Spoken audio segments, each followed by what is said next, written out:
Ano yung sinasabi mo? Nagpalit kasi ako guys ng camera kasi mainit na yung isa. Ano yung sinasabi? Nakalimutan ko na. Ano yung pinag-uusapan natin? Kasi, dito, at least, pag abang nanonood akong TV, nag-exercise ako at I the see. same time. Instead of kung meron kang TV sa Sa kwarto, sabi niya lalo pa daw ako na mahilig manood ng mga Netflix, mga YouTube. Sabi niya, naku, hihiga ka na lang, maghapon ka na lang hihiga. Not good for your health. Sabi which ko is nga not naman. good. So at least doon sa kung sa computer ako nakaupo ako, tatayo, uupo, hindi yung nakahiga. At saka mahihilo ka rin pag nakahiga ka lagi. Hindi mabuti. So anyway guys, yun ang luxury ng ganitong buhay. Hindi mo kailangan yung maging mayaman. Sa awa ng Diyos, maging komportable ang buhay. Good At boy. maging kontento kung Good anong meron boy, tayo. Sky. Kasi lahat ng I love you, Sky. sakit I ng love loob, you. sakit ng I ulo, love sakit you, na sa Sky. puso, I love you. literal man o physical na sakit, literal nga, oo, ganyan, physical. Nangyayari yan minsan, nanggagaling sa hindi ka kontento, hindi ka maligaya sa buhay.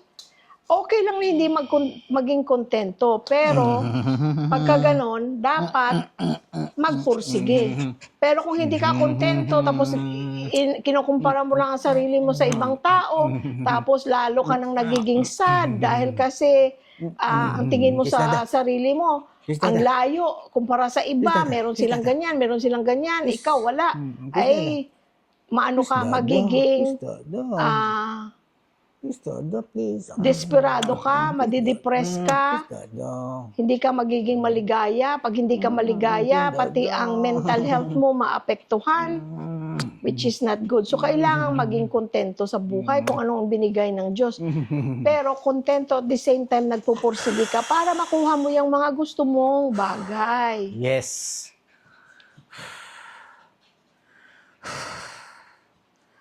Seeking for better opportunity is the best. Yes, but at the same time, be thankful for what you have. At the same time, don't be greedy. Correct. Greediness and tsaka envy, not good. Yes. Guys, paki-like, paki-subscribe kung hindi pa kayo nagsusubscribe. Kasi, alam mo, maraming nanonood sa atin na hindi pa nakasubscribe. Pero maraming salamat doon sa mga nag-subscribe. Maraming salamat yung Thank you iba. so much. Thank you so much. Ang laking bagay sa amin nun. Sabi nila, ay, oo na, nag-subscribe na kami. Oo. At saka yung yung like, Oo, it pipindutin nyo lang helps. yung like na gano'n, no? At saka yung alam nyo guys, lately, ang dami-daming mga comments, hindi pa ako, hindi ko pa na-answer lahat dahil kasi sa dami. Na-answer ko minsan yung yung iba, pero hindi ko pa lahat, hindi pa ako updated sa pag-answer lahat. Kaya siguro ganyan, yung mga malalaking YouTuber, meron silang tiga-answer talaga. Oo, totoo yun. Dahil kasi hindi mo talaga matapos-tapos. Pero binabasa namin, maraming salamat guys. Kung si Sky lang pwedeng tumulong mag-answer, ha Sky? You will do it for Mama, ha? Are you gonna do it for Mama?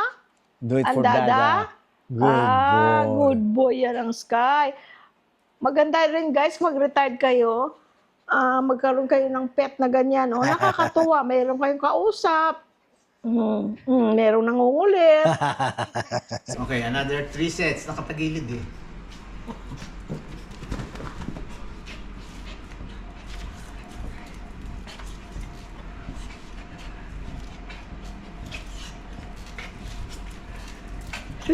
Kikipag-exercise din siya.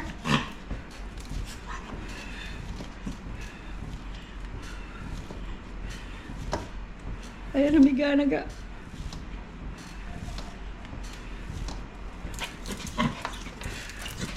Sit down, Sky. Sit down. Good boy. Sit down. Ano ka? Nag-i-snore? Nag-i-snore ka? 3 sets of 30. And then another one. Ganito lang buhay namin dito, guys. Dadaldal ako, guys, habang nag-exercise siya. So, itong luxury of retirement, guys, you can do what you want when you want. O, diba?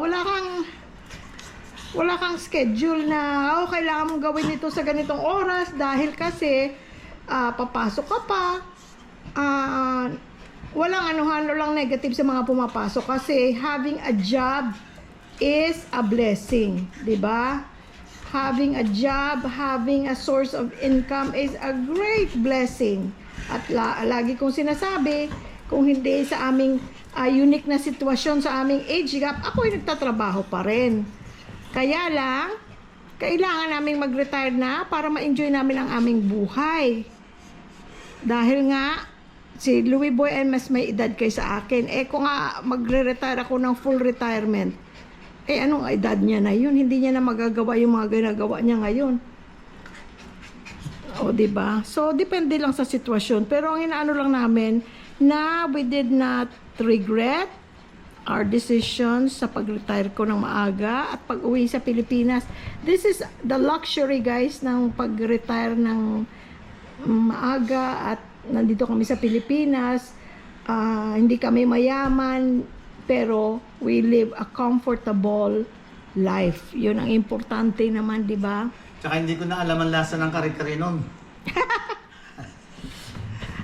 Speaking of kare-kare ulam niya kahapon. At nung isang araw, dahil nga pinadalang kami ng pagkain ni ate. Thank you, ate. Thank you very much. Pinadala niya kami ng ng pagkain.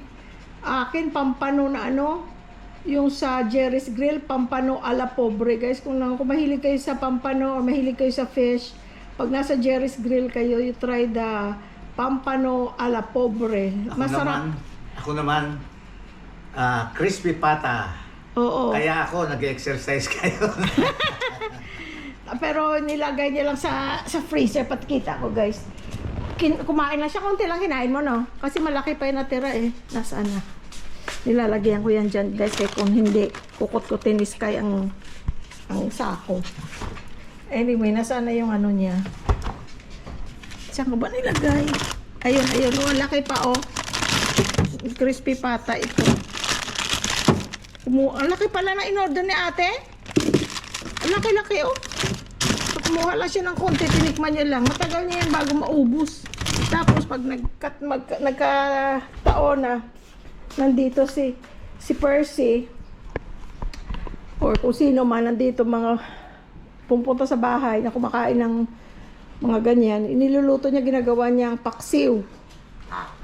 Kaya para ma-share niya rin kasi hindi niya naman niya kakainin na siya lang dahil kasi napakataba naman na pagkain yan, hindi not good for his health. Yung pata ang walang taba. Wala bang taba yan? Anong meron? Cholesterol. Hindi, wala siyang taba. Hindi katulad ng mga mga lechon na mga yung belly, mga ganun. I see. Guys, look at our pala, basurahan. Parang para siyang si Arto dito. Ayan, nakakatuwa. Maganda siya. Sa Lazada lang namin binili, Ayan, Ito removable yung itim na yan. Pwede mong hugasan, pwede mong pag nilinis mo. Pero wala namang malansa dyan, mga papel-papel lang. Tapos may wheel siya. Ayan, meron siyang gulong. Pagulungin mo konti. Ayan. Yung sa ibabaw, yan. Ayan. Anyway, yan lang, guys. Share ko lang kasi nakukyutan ako. Para walang basura sa ilalim ng sink. Ayoko kasi ng basurahan sa ilalim ng sink dahil nakukulog. Pero yan ang mga basura dyan, lata ng soda, kape, yung yung mga pads ng kape, ganun lang. So share lang namin ang buhay namin sa inyo, guys. Yun lang. Ayan, kaakin ka na naman. Pero alam mo, wala akong food. Walang food. Ay. Good boy. Come here. Good boy. So, ano pang kwento ko, guys? Teka, ayusin muna natin to. Dito ako nahihiga minsan, Kailan? Dito. Minsan, kailan? Minsan. Minsan? Hindi minsan. Lagi pala. Ay. Para isang aircon lang kami, guys. Pag nanonood akong YouTube or Netflix, pumapasok ako sa kwarto kasi nandun ang computer. Kasi di ba isa lang TV namin? See, big downgrade. Dahil kasi dati lahat ng kwarto may TV, mga bata. Sa loft may TV, sa garahe may TV. Lagi ako may TV sa garahe. Oo. So, kasi doon ako nag-exercise. Doon siya nag-exercise. Pag hindi doon, mayroon siya exercise room, pero minsan pag nandun siya sa garahe, doon din siya nag-exercise or naggagawa sa kotse, change oil, whatever. So, mayroon siyang TV lagi sa garahe. Pero, ngayon, we don't need that. No. We just need one. Tapos, ako, sa computer ako, nanonood ng Netflix, kung minsan dito rin. Pero siya Ayaw kasi kung may TV sa room. Oo. Kasi ang mangyayari noon, pagka medyo you feel lazy, Hihiga ka na ron lang. manonood ka ng TV, wala na, nakasalampa ka na doon, nakahiga ka na doon. Oh. Sige guys, hindi na tayo magtagal. Maraming salamat ulit. Oo, thank you so much friends. Maraming salamat. Maraming salamat unang-una sa Panginoon Diyos. At muli niya tayong pinagtagpo-tagpo. Na which is yun naman ang gusto natin, di ba? Yung lagi tayo nagkakasama-sama, nagkakabalitaan, nagkakamustahan. Yun, mabigyan namin kayo ng update sa kung saan-saang bagay dito sa Pilipinas, dito sa Pampanga, yung matagal na hindi nakakauwi, yun ang gusto naming maipahatid sa inyo para naman masiyahan din kayo at para na rin kayo nakauwi. At sana, bigyan tayo palagi ng lakas na pangatawan ng Panginoon Diyos at haba ng buhay upang lagi tayo magkakasama-sama. Yun. At sa inyo naman, wala na kaming masasabi kung hindi, we love you all! Bye-bye! Bye, Sky! Bye! Bye!